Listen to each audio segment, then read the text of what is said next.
ദക്ഷിണ Korean president സ്ഥാനത്തു നിന്നും യൂൻ സോക് യോൾ പുറത്തായി. പട്ടാള നിയമം മൂലമുണ്ടായ ഭരണപ്രതിസന്ധിയിൽ വ്യാപക വിമർശനം നേരിടുന്നതിനിടെയാണ് ദക്ഷിണ കൊറിയൻ പ്രസിഡന്റ് യൂൻ സോക് യോളിന്റെ സ്ഥാനം തെറിച്ചത്.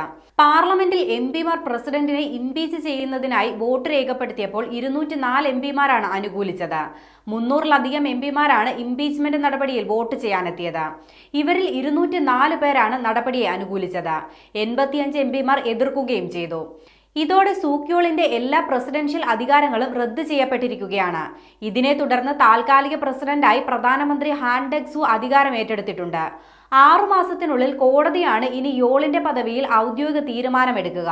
കോടതിയും കൈവിട്ടാൽ ദക്ഷിണ കൊറിയയുടെ ചരിത്രത്തിൽ പുറത്താക്കപ്പെടുന്ന രണ്ടാമത്തെ പ്രസിഡന്റാകും യോൾ. ഡിസംബർ 3-നാണ് ദക്ഷിണ Korean president Yoon Sok y'all രാജ്യത്ത് പട്ടാള നിയമം പ്രഖ്യാപിച്ചത്. പട്ടാള നിയമം പ്രഖ്യാപിക്കാൻ പ്രസിഡന്റിന് ബുദ്ധി ഉപദേശിച്ചു കൊടുത്തത് അന്ന് പ്രതിരോധ മന്ത്രിയായിരുന്ന കിം യോങ് ഹ്യൂൻ ആയിരുന്നുവെന്നും റിപ്പോർട്ടുകൾ ഉണ്ടായിരുന്നു.